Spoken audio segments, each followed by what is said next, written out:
April 12వ తేదీ ఎంతో శక్తివంతమైన పౌర్ణమి టోపు మీనరాశి వారి జీవితం 3 పువ్వులు 6 కాయలుగా మారబోతోంది.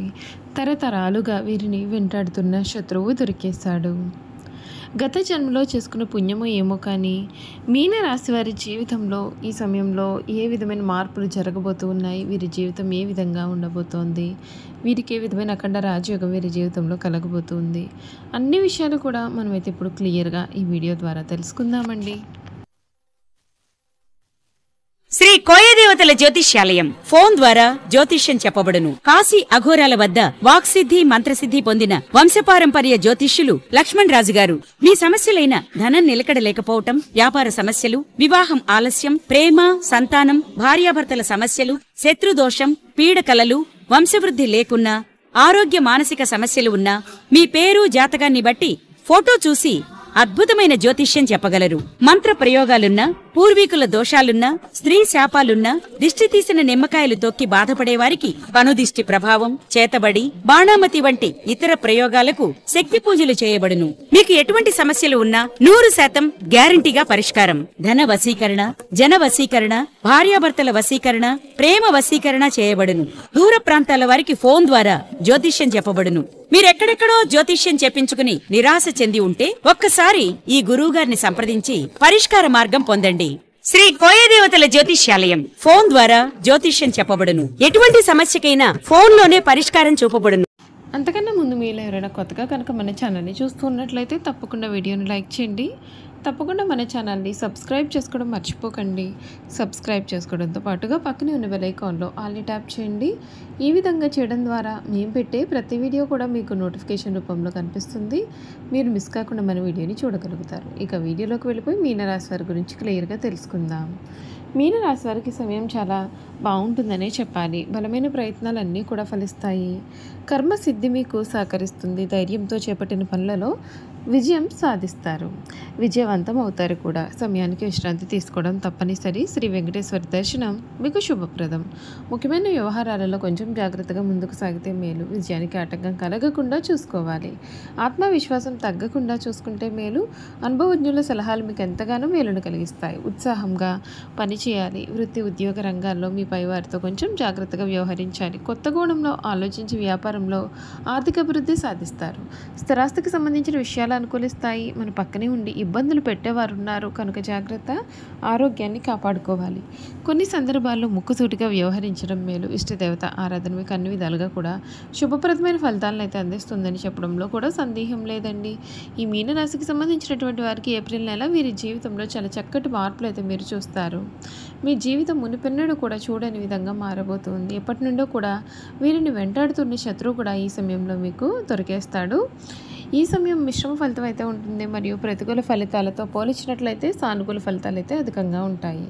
వృత్తిపరంగా మీకు కొంచెం సాధారణ సమయంగా ఉంటుంది. ఎందుకంటే పై అధికారుల నుండి మద్దతు అయితే ఉండదు మరియు వారితో కొంత అపార్థం కూడా ఉంటుంది. మీరు మీ కోపం మరియు నిరాశను నియంత్రించుకోవాలి. ఎందుకంటే ఇది మరిన్ని సమస్యలను కలిగిస్తుంది కనుక. ఇతర సహోద్యోగుల పనిలో మీరు జోక్యం చేసుకోకూడదు. ఎందుకంటే చివరికి ఎవరికి మద్దతు లేకుండా ఆ పనిని మీరే పూర్తి చేయాల్సి రావచ్చు. ఓపికగా ఉండి మీ వంతు కోసం వేచి ఉండడానికి ప్రయత్నం చేయండి. భవిష్యత్తు నెలల్లో మీ యొక్క వృత్తిలో మీరు విజయం సాధిస్తారు. శని 1వ ఇంట్లో జన్మరాశి సంచరించడం చేత ప్రతి పనిలో కూడా ఆటంకాలు అనేవి ఏర్పడవచ్చు. కాబట్టి విజయం సాధించడానికి మీరు కొంచెం కష్టపడాల్సి ఉంటుంది. ఆర్థికంగా ఈ సమయం చాలా బాగుంటుంది. ఎందుకంటే మీకు మంచి ఆర్థిక వృద్ధి అనేది ఉంటుంది మరియు మీ స్నేహితులు లేదా బంధువుల నుండి మీరు కొంత ఊహించిన డబ్బు కూడా లభిస్తుంది. ఈ సమయం 3వ లేదా 4వ వారంలో ప్రయాణం సూచింపబడుతుంది. ఈ నెల మొదట్లో ఖర్చులు అనేవి నిర్వహించడానికి మీరు మీ స్నేహితులు లేదా బంధువుల నుండి డబ్బు అప్పు తీసుకోవాల్సి రావచ్చు. తర్వాత ఈ నెలలో మీకు మంచి ఆదాయం కూడా ఉంటుంది. పెట్టుబడులకు ఇది మంచి నెల అయితే కాదు. ఆరోగ్యపరంగా ఈ సమయం సాధారణంగా ఉంటుంది. సూర్యుడు మొదటి ఇంటి గుండా సంచరించడం చేత మీకు తల, గుండె మరియు రక్తానికి సంబంధించిన ఆరోగ్య సమస్యలు అనేవి ఉండవచ్చు. ఈ సమయం 2వ భాగంలో మీరు ఆరోగ్య సమస్యల నుండి కోలుకుంటారు. మీరు చర్మం, నరాలు మరియు మర్మావ్యాలకు సంబంధించినటువంటి ఆరోగ్య సమస్యలతో కూడా బాధపడవచ్చు. అధిక మానసిక ఒత్తిడిని నివారించడానికి ప్రయత్నం చేయండి మరియు ఈ ఒత్తిడిని అధిగమించడానికి యోగా లేదా ప్రాణాయామం చేస్తే మేలు. కుటుంబపరంగా ఈ రాశి వారికి జీవిత భాగస్వామితో కొన్ని గొడవలు లేదా అపార్థాలు కూడా ఉంటాయి. సూర్యుడి సంచారం మిమ్మల్ని దూకుడుగా మరియు మొండిగా మార్చవచ్చు. ఫలితంగా మీ కుటుంబ సభ్యులతో కొన్ని సమస్యలు కూడా కలగవచ్చు. ఈ సమస్యలను మీరు అధిగమించడానికి కొంచెం ఓపికగా ఉండడానికి మరియు తక్కువ మాట్లాడడానికి ప్రయత్నం చేయండి. ఈ సమయం రెండో భాగంలో మీ జీవిత భాగస్వామికి కొన్ని ఆరోగ్య సమస్యలు అయితే కలగవచ్చు. వ్యాపారంలో ఉన్న వారికి సమయం పరిపూర్ణ ఆర్థిక వృద్ధి అనేది ఉంటుంది. మీరు డబ్బు పెట్టుబడి పెట్టాలి అని అనుకున్నట్లయితే కనుక 3వ వారం వరకు కూడా వేచి ఉండడం మంచిది. భాగస్వామ్య వ్యాపారం ప్రారంభించడానికి ఇది చాలా మంచి సమయం కాదు. భాగస్వామ్య వ్యాపారం ఉన్నవారికి వారి యొక్క భాగస్వామితో కొన్ని సమస్యలు కలగవచ్చు. విద్యార్థులకు కొంచెం మంచి సమయం అయితే ఉంటుంది. వారు పరీక్షల్లో కోరుకున్న ఫలితాలు పొందుతారు మరియు కోరుకున్న విద్యా సంస్థల్లో ప్రవేశాలు పొందుతారు.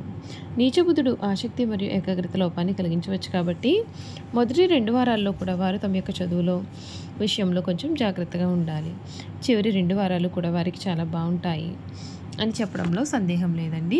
చూశారు కదండి, మీన రాశి వారి గురించి అయితే క్లియర్గా తెలుసుకున్నాం కదా.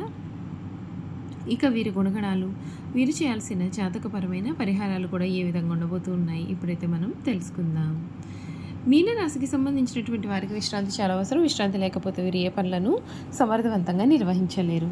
తొందరగా అలసిపోయే మనస్తత్వాన్ని వీరు కలిగి ఉంటారు. ఈ రాశి వారిపైన స్త్రీల ప్రభావం అధికంగా ఉంటుంది. వీరి జీవితంలో ప్రవేశించే స్త్రీోత్తర వల్ల అయితే వీరి జీవితం చాలా ఆనందకరంగా ఉంటుంది. సంసార జీవితం ఈ రాశి వారికి చాలా ఆనందాన్ని కూడా కలిగిస్తుందని చెప్పాలి. వారి కుటుంబ అవసరాలకు అన్ని రకాలుగా అయినటువంటి ఆనందాన్ని ఇస్తారు. మీనరాశి వారి జీవితంలో వివాహం అనేది వారి జీవితాన్ని సమూలంగా మారుస్తుంది, సమూల మార్పును తెస్తుంది. వీరు తమ భార్య పిల్లలు అంటే చాలా వాత్సల్యాన్ని, అభిమానాన్ని చూపిస్తారు.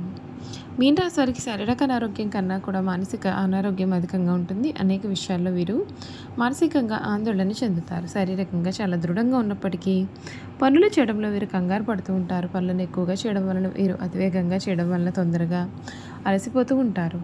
సాధారణంగా ఈ రాశిలో జన్మించిన వారు ప్రశాంత మనస్కులై ఉంటారు. కోపం త్వరగా రాదు. ఒకవేళ కోపం వస్తుంది చాలా విపరీతంగా ఉంటుంది. వృత్తి ఉద్యోగాలు స్వయంగా ఏర్పరచుకునే సామర్థ్యాన్ని వీరు కలిగి ఉంటారు. ఈ రాశి వారికి కళా సాహిత్య రంగాల్లో మంచి ఆసక్తి, నిపుణత ఉంటాయండి. వంశపారంపర్యంగా లభించిన ఆస్తులు వీరు వృద్ధి చేస్తారు. ఇతరుల మాయమాటల ప్రభావము వీరి మీద చాలా కాలం చూపుతుంది. నిదానం అవసరమని వీరు నిదానంగా గ్రహిస్తారు. వంశగౌరవం, మంచితనం చాలా వరకు వీరిని ఆదుకుంటుంది. ఎవరో అద్భుతాలు చేసి వీరిని ఉద్ధరిస్తారు అని చాలా కాలం పాటు వేచి చూస్తారు. ఆ విధంగా వీరు విశ్వసిస్తారు. చివరికి వీరే కష్టపడి అనుకున్నది సాధిస్తారు. చూసారు కదా, మీన రాశి వారి గురించి అయితే క్లియర్గా తెలుసుకున్నారు కదా. ఈ వీడియో కనుక మీకు నచ్చినట్లయితే తప్పకుండా వీడియోని లైక్ చేయండి. తప్పకుండా మన ఛానల్ని సబ్స్క్రైబ్ చేసుకోవడం మర్చిపోకండి. సబ్స్క్రైబ్ చేసుకోవడంతో పాటుగా పక్కనే ఉన్న బెల్ ఐకాన్లో ఆల్ ట్యాప్ చేయండి. ఈ విధంగా చేయడం ద్వారా మేము పెట్టే ప్రతి వీడియో కూడా మీకైతే నోటిఫికేషన్ రూపంలో కనిపిస్తుంది. మీరు మిస్ కాకుండా మన వీడియోని చూడగలుగుతారు. అలాగే మీన రాశిలో మీ స్నేహితులు కానీ కుటుంబ సభ్యులు కానీ ఉన్నట్లయితే తప్పకుండా మన వీడియోని వారితో షేర్ చేయడం మాత్రం అసలు మర్చిపోకండి. Thank you for watching.